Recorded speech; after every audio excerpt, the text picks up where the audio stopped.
Alright, boys, it's your boy Trippy. I want to know if you guys are excited for this fight, because I genuinely am. And I see a lot of mixed opinions online about women's MMA, and because women's MMA gets a lot of crap, but I like women's MMA. I, at times, can find it just as entertaining as the men's fights. And if you're a hardcore fan, you know that this is a big fight. Amanda Nunes' back is against the wall, you guys. I was one of those people that, whenever I saw Amanda Nunes come up, I thought she was undefeated. I knew that she had losses before. I know she had like 4 losses on a record before facing Peña. But I forgot all about those because of how dominant she was. And when Peña beat her, that was me, in my head, changing her from undefeated in my mind. That was my first, time seeing her lose, live. So I was like, wow, that O is gone now. She's beatable. And so it's very interesting because we never seen Amanda Nunes take a rematch after her losing in the fashion that she did, getting finished, quitting in the second round. So we learned a lot about Amanda Nunes, you guys. And we learned that when you can push her buttons and you make her fight, you bully the bully essentially, she quits. And that's the flat out honest truth. She quits when you make things hard for her. And it reminds me a lot of Conor McGregor, because Conor was so fascinating. He was so athletic, so strong, and hit so hard. And people were almost scared of him. They were just scared to be in there with him. And that's the same thing that I see in Amanda Nunes. A lot of these chicks were scared, but she actually was skilled. She actually is, in my opinion, the most skilled fighter in that entire division. But, Peña was just not scared of her. And we always knew that Amanda Nunes had a lackluster gas tank. Peña got in her face and bullied the bully, made Amanda very uncomfortable, and really just made her fight out of her game. It was odd because I don't know if Peña was in her head or Amanda was just wanting to just knock her out. I don't get it, but she stood in the middle of the octagon and traded with her, and it was the most sloppiest performance I've ever seen at Amanda Nunes. It wasn't shocking to me that Peña was sloppy, because when you see Peña strike, she's always been very sloppy. But Amanda to fight like that, I was like, what is going on? And I just thought at the time she was gassing out and she just didn't have the energy to really work a plan B in there when she really needed it. But whenever I keep watching it and I keep watching it back, that was just a low IQ moment, and she just, I don't know, I guess she was just fighting with her ego. I don't get it. But she just stood there and she just swung and she gassed out in the second round and she quit. She's a quitter when you make things rough for her. Now, I don't want to jinx myself, because I think that Amanda Nunes is the better fighter, you guys. And I know what you're thinking. Trippy, what are you talking about? She lost, and she lost in humiliating fashion. But Amanda Nunes typically doesn't fight like that. She doesn't. Whenever you see her past fights, we've seen Amanda Nunes go 5 rounds before and beat the heck out of a chick. She's done that. So for her to not be able to do it against Julianna Peña, now mind you, she was really looking for the knockout way too much, and it looks like she was just trying to get herself out of there. She was just like, oh my gosh, please, I pray that one of these punches land and just puts her on her butt, and that obviously didn't happen.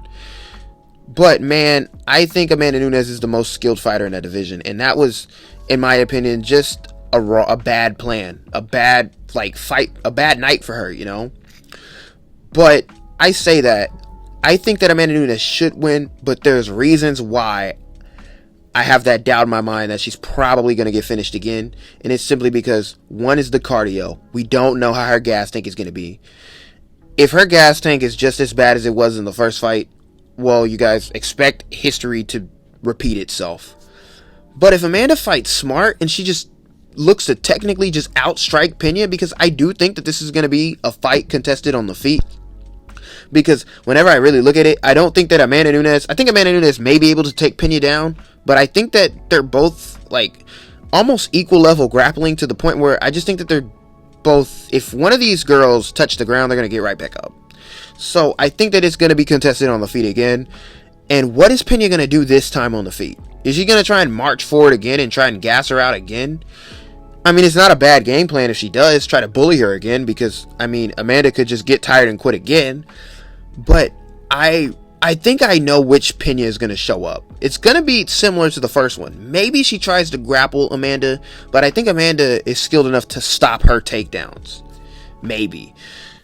And so, if she's able to get Amanda to the ground though early, then I don't see Amanda Nunes getting back to her feet and having the energy to fight for 5 rounds. That's the thing. This has to go 5 rounds because, in my opinion, it's been proven that she can't knock Peña out.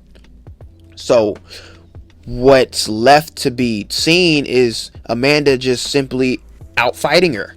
Can she do that, man? It's just that gas tank, bro. I just don't know.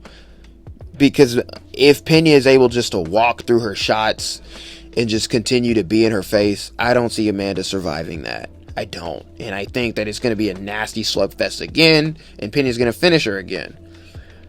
But we've seen Peña get caught before.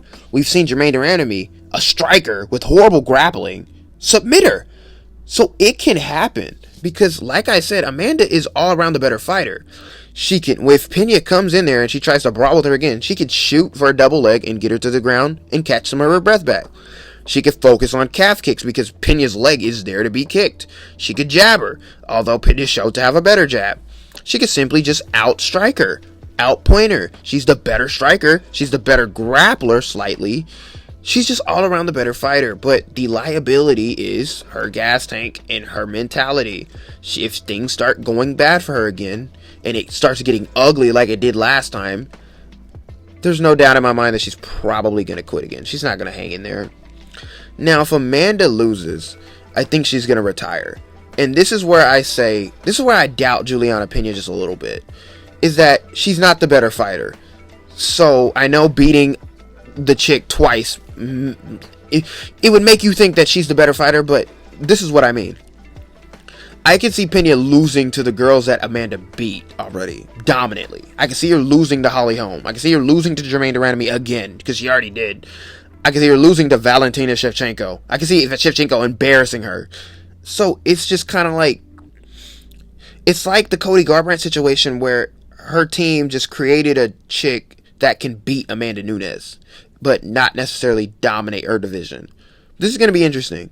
My prediction is that Amanda Nunes finds a way to finish it, but I wouldn't be surprised if Peña beats her again, to be honest, and finishes her, because it just looks like Peña has her number. And it's going to be interesting, man. I'm excited for it. Let me know what you guys think. It's been your boy Trippy, and I'm out, man.